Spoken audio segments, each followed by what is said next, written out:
Hello and welcome to BQ Prime. A very good morning to all the viewers. I am Hiral Dadia. Clearly, if you see in terms of markets, the pressure does continue. We did see a positive opening, but now we've turned into the negative, trading pretty much close to the 18,600 levels as we speak. We hit a low of 18,607 in trade today. Bank Nifty, however, has been in the positive, gains of 0.3% coming in there, and the advanced decline ratio as well with regards to Bank Nifty is pretty much in favor of the bulls. Joining us on the show is Narendra Solanki, Head Fundamental Research at Investment Services, Anand Rathi, joining in. Narendra, good morning and welcome to the show. Good morning, Hiral. Narendra, let's start with IEX. Clearly, second consecutive session where the stock has been trading under pressure, and this is on the back of the circular that has come in where the development that we are picking up so far is where the Power Ministry has directed the CERC to undertake the process of consultation and implementation of market coupling in a timely manner. Now, clearly, what this is indicating is that IEX will lose its pricing power, number one. And number two, the market share is something that will be impacted, taking into consideration that there are three energy exchanges so far. What's your view and how are you what are you making of this development so far?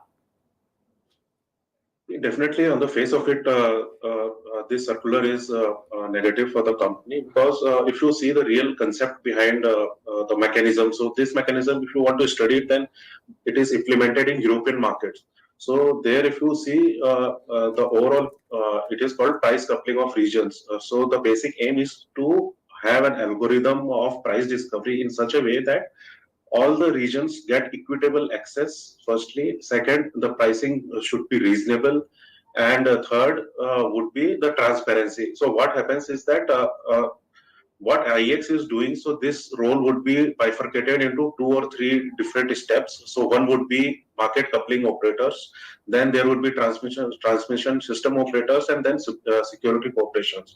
So under this new mechanism which is being proposed, so all the data would be gathered by a central agency wherein all the secrecy would be maintained for individual operators as well as transmission systems, and then the bids will be aggregated at separate area, and then it would be matched, and then it would be passed on to the exchanges. So in order to ensure the transparency of the algorithm and equitable distribution, so this mechanism is being right now in discussion in scopes, and it is already implemented in Europe. So definitely there should be having an impact. However, what kind of impact it would be there, and how the market and the industry, all the exchanges plays this out, it would remain to be seen. But definitely there would be an impact post this implementation. Narendra, one thing I want to check with you is now, one is the implication with regards to an exchange. The second thing that comes up is as to what could be the impact overall if you're taking into consideration the power sellers, right? From a buyer perspective, if you talk about the discoms, yes, there could be lower bids that could be put in terms of the purchases. But from a selling perspective, do you think it'll have any impact on the generators? See, the basic mechanism of PCR is to ensure all the players in the current exchange would have an equitable and fair share of distribution in terms of their incentives. So this mechanism actually prevents any untoward mismatch because of some short-term fluctuation in the market. So in this mechanism, what happens is that the bidders and the sellers remains anonymous. So you don't know which region is bidding what, and which is the generator which is trying to sell it. So under this new this new mechanism, this kind of transparency would be maintained, and it would be, and all the data would be residing in a separate server which is away from the exchanges. So exchanges would only act as a transaction kind of a platform. Right. So that's with regards to where, overall move goes in terms of the movement that we're seeing in terms of IEX. Another stock that's in focus today, which did see a good move, is IRB. Now, clearly, their May toll collections have seen a growth of almost 20% on year-on-year basis. What's your view on IRB? See, if you see the overall infrastructure space is definitely looking good to us, and the kind of progress we have seen and the in the bidding which we have seen in the last quarter of Jan to March quarter, so that has been very good. And the toll is also a benefactor in this, and the recent additions to this project. So the company is really outlook is really bright, and uh, uh, uh, investors could continue to remain in this stock. Right. So that's with regards to where IRB is concerned. Moving on, a few other names that are moving in trade. You have a Hero Moto as well, Narendra, that is in focus. What's your view? Because clearly, if you see in terms of the two-wheeler sales data, that have been pretty encouraging. There is a pickup that we are seeing in demand. How are you looking at a Hero Moto? See, definitely, the past few months data is very encouraging. And in this pack, if you see overall auto pack, what we have seen in last couple of quarters is that the more rural-based demand was not coming in, and the two-wheelers especially faced headwinds regarding that. But in recent months, the data has been pretty encouraging. And even if you see the commentary by the management, wherein they are uh, expected to launch largest number of new models, so the new launches would be definitely an encouraging part, and that would definitely attract the markets. And if you see the EV portfolio, so they are also targeting large growth in terms of their EV portfolio. So both these new uh, uh, this would provide the tailwinds to the company, and it looks decently placed right now for a medium term position. Right, so that's with regards to Hero Moto. Coming to Sona BLW, clearly, it's been pretty mixed for them because from a market perspective, we did see a good move coming in on the back of the MSCI inclusion. But after that, we did see a block deal that happened on a Sona BLW. But from a fundamental perspective, how are you looking at the counter? See, earlier the company was purely focused on commercial vehicles segment in terms of providing EV solutions, but now the company has gradually been adding passenger vehicle segment as well. The company already added 12 new EV programs and 7 new EV customers in the year just financial year 23, and the number of total awarded programs are 42. So the almost half of the programs are still in the pipeline. So we expect a significant ramp up in revenues from the EV space in next 2 years. So the stock is really in a very interesting turnaround phase, and it's trading at very good levels. We have a target of around 680 for the company. Right. Gujarat Fluoro is another one which has been in focus. Now, clearly, if you see in terms of the chemical companies as well, investors have made good returns and they've actually been multi-bagger returns in this entire space so far. Uh, how are you looking at a Gujarat Fluoro if you have to look from a valuation perspective? Do you think that the rally has plateaued or is it still a good time to enter this counter? See, this stock is very interesting. It's operating in a very interesting and niche market, which is the fluoropolymers and fluorochemicals. So the company has been a leader in this pack, and the company has envisaged around 1,500 crores of capex, and the both the forward integration and backward integration players are operating in this company.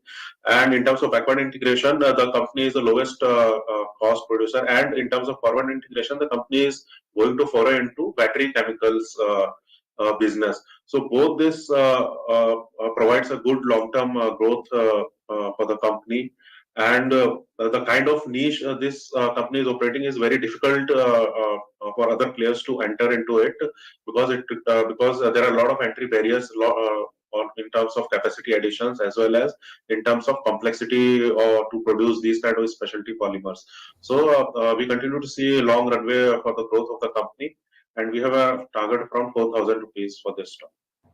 Right. So that's with regards to where fluoro is concerned. UPL is another one that is in focus. Now, Narendra, overall, the Q4 numbers were pretty much disappointing for UPL. In fact, a lot of analysts have gone ahead and warned of near-term challenges that could be coming in on this name. How are you looking at the company from the current market perspective? See, right now we think the worst is behind this company, and at most in the current quarter we can see some kind of a sluggish, but after that the company's business should improve, as we can see gradually the lot of inventory has been cleared out of the markets, and now the demand is coming back in the stock. Also, if you see the guidance provided by the management, they have guided around a growth of between 6 to 10% and improvement in EBITDA margins. Also, if one aspect which is also you should note is that the company is reducing its net debt position as well. So, from a balance sheet perspective, also the balance sheet is also gradually strengthening, and we continue to expect that uh, we should see a turnaround in this stock from medium term perspective. Right. So, medium term perspective is what should be looked at with regards to where UPL goes. Polymedicure, that's another stock to focus on. Clearly, if you see in terms of the stock price performance, today is seeing some gains of around 1%. Again, in the last 6 months, we've seen a return of around 8 to 9%. So, it's been a slightly volatile ride. They're launching dialysis machines as well. And this is something, in terms of venturing into a critical care business that we're looking at for this company. What would this mean, and do valuations actually warrant a purchase for the investors at current levels? Yeah, definitely. This company is into a specialized product segment, as well as it is entering into a medical devices segment also. If you see the recent announcement by the government of India on the new medical devices policy, there is a PLI scheme which was announced, and the company has already got the approval and is one of the front runners in order to get benefit out of it. And the company has planned a capex of around 175 to 200 crore for the current year, and this would be towards the PLI scheme and its businesses for renal and diagnostic space both. So we definitely see good growth prospects for the company, and we expect around a CAGR of 20% for the next 2 years. The company could report growth in the revenues, and we have a target of 1154 in the stock. Right. So that's with regards to Polymedicure. What's the story brewing in terms of Polycab, Narendra? You have a positive view on that counter as well. See, this company is operating into FMEG space, and it is set to deliver good growth in FY24 in both cables and wire segments. We expect high margins in this, and it aims to target a revenue of around 20,000 crore by FY26. And it has launched, to achieve this, it has launched a project LEAP. And if you calculate, this comes at a CAGR of 12%. So this is definitely good space, and it's a growing space. And we have a target of around 3600. So you can have it from a medium to long term perspective. Right. So that's a view coming in terms of Polycab as well. So overall, if you go to see clearly a lot of stock specific action is what we're seeing in terms of markets. Greenlam Industries is another one which is seeing gains of 6.5%. But thank you, Narendra, so much for joining us on the show and giving us those views. Clearly, there is pressure that is building in overall in terms of market. Sugar counters are seeing some smart moves, and this is on the back of the US sugar futures, which have seen some major up move in today's session. Apart from that, Gateway Distripark is another one. In fact, the logistic companies have been in focus as well. Jindal Poly is down in trade after seeing a good up move in yesterday's session. Maharashtra Bank is trading under pressure. Minda Corp is another one which is trading under pressure as well. So clearly, a lot of movers and shakers in trade.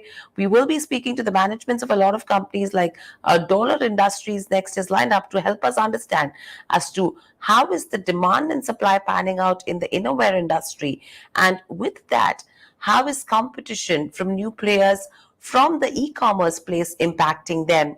In fact, we will be speaking to the management of IEX as well to give you an update as to how the Power Ministry circular to CERC in terms of the announcements that have come in will impact the company as well. So lots more lined up on BQ Prime. Please stay tuned.